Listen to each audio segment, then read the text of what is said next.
Does anybody in the audience play harmonica? And all my friends push me up. Ronnie Wood has never been a guitarist who plays from the head. His playing, rough-edged, yet precise, full of slide runs and rhythmic stabs, is instinctive. It exists in the moment, built on feel rather than formality, on impulse rather than calculation. Wood has always had the air of a man who might suddenly swap his guitar for a pint mid-song. But the reality is that every note he plays comes from deep inside him. It is a sound forged by experience, by late nights in smoky clubs, by hours spent absorbing records that mattered. More than anything, it is a sound shaped by the guitarists who came before him, the ones he listened to over and over, trying to steal what they had, only to find that they had already given it away. There is no pretense when Wood talks about the players who inspired him. He speaks with the excitement of a man who still feels lucky to have discovered them in the first place. He doesn't analyze their technical abilities in the way a scholar might. Instead, he remembers what it felt like to hear them for the first time. Each of them left a mark, whether through their phrasing, their attack, their sense of movement, or simply the sheer undeniable soul they poured into their instrument. Wood never wanted to be the kind of player who replicated licks with precision. He wanted to be the kind who absorbed the feel of a musician and let it shape his own playing in a way that felt natural. Blind Willie McTell was one of the first guitarists to truly capture Wood's imagination. He was an unusual figure in the blues world, both in his sound and his approach. Where many early blues players leaned on the rhythmic drive of a single-string bass line or the aggressive thump of open chords, McTell wove complex melodic passages into his playing, creating something far closer to ragtime than to the harsher Delta blues of contemporaries like Charlie Patton or Son House. It was a style that demanded more than just feeling. It required an almost orchestral command of the fretboard. McTell's decision to use a 12-string guitar was more than just a matter of personal preference. It allowed him to create a depth and resonance that few others could match. That man could make a 12-string sound like a whole band, Wood once said. There was admiration in his voice, but also something close to disbelief. He played like he was telling you something important, something you'd better not forget. McTell's influence on Wood might not be immediately obvious to those who only know him for the dirty swagger of his Rolling Stones work, but it is there in the way he approaches the guitar as more than just an instrument for chords and solos. It is in the unexpected shifts of melody, in the sense of movement he brings to his rhythm work, in the moments when his playing seems to carry more voices than just his own. McTell's music was full of contradictions. It was delicate, yet forceful, intricate, yet direct, sophisticated, yet raw. Wood, in his own way, embodies those same contradictions. Big Bill Broonzy left a different kind of impression.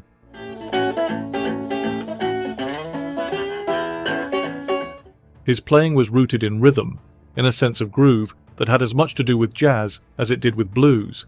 He was one of the key figures in taking the rural sound of early acoustic blues and adapting it to an urban setting, shifting from the solitary wail of country blues to a more full-bodied swinging style that would lay the groundwork for the electric Chicago sound that followed. Wood was drawn to that rhythmic quality, to the way Broonzy's playing seemed to push forward with an unstoppable momentum. Broonzy didn't just play the blues, he made it move, Wood said. That bounce, that drive, it's all there in rock and roll. It is easy to see why Wood connected with Broonzy's approach. His own playing has always had a sense of motion, a looseness that feels effortless, even when it is carefully constructed. Whether in the Faces, the Stones, or his solo work, Wood has never been one for stiff, regimented playing. He thrives on the unpredictability of a band locked into a groove, on the moments when the rhythm section pulls in one direction, while the guitars lean in another. Broonzy, with his seamless blend of rhythm and lead, his ability to turn a simple chord progression into something that felt alive, was a natural touchstone. Leo Kottke brought something entirely different.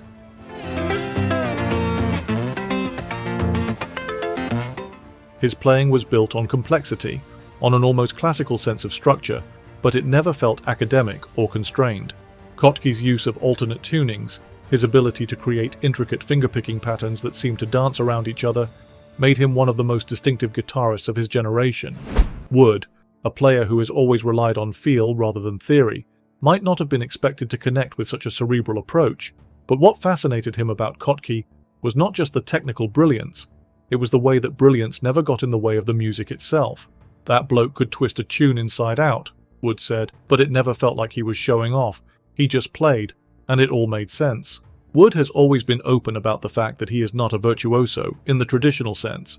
He does not spend hours meticulously perfecting scales, nor does he see the guitar as an instrument to be conquered through discipline and practice. What he recognized in Kotke was a different way of thinking about the guitar, a way of breaking free from convention and exploring new possibilities. He showed me how much more there was to learn, Wood admitted. That sense of discovery, of refusing to be confined to a single approach, has been a hallmark of Wood's playing for decades. Hop Wilson's influence was perhaps the most direct. A Texas bluesman with a sound as sharp as broken glass, Wilson was known for his distinctive lap steel playing, a style that gave his music a raw, wailing quality. His attack was aggressive, his phrasing unpredictable, and his tone unmistakable. Wood heard something in Wilson's playing that he couldn't ignore. "Those licks, man, they just stuck with me," he said. It was Wilson's sound, that sharp-edged slide work, that found its way into Black Limousine, a Stones song that carries the ghost of Texas blues in every note. It's that thing where the notes don't just sing, they cry a little. That's what Hop had. Wilson was not the only slide player Wood admired. Mick Taylor, the man he replaced in the Rolling Stones, had a very different but equally powerful effect on him. Where Wilson's playing was jagged and biting, Taylor's was fluid and elegant, a seamless glide of notes that carried an almost vocal quality. Taylor's contributions to the Stones during his time in the band were defined by this approach, by a precision that never sacrificed emotion. Wood has never been shy about his admiration for Taylor's playing. "Mick had this beautiful lyrical way of playing slide," he said. "You don't copy that, you just absorb what you can." Taylor's influence on Wood was as much about attitude as it was about technique. Wood, despite his love for slide guitar, has never been a player who concerns himself with perfection. He thrives on rough edges, on moments of spontaneity. First time we met, when you... With the gods and the birds. Yeah. That might not always be flawless, but are always full of life. Taylor, by contrast, had an almost painterly approach, crafting his solos with a precision that felt effortless. Wood's slide work, heard in songs like Stay With Me or I Can Feel the Fire, does not have the same polished elegance, but it carries the same sense of purpose. If Taylor's playing was a masterfully drawn line, Wood's is a sketch that somehow manages to capture the same energy in fewer strokes. The musicians Wood has drawn from over the years are as varied as they are brilliant. They span eras, styles, and approaches, but they share one crucial thing in common. Each of them played with a sense of individuality that could not be taught or replicated.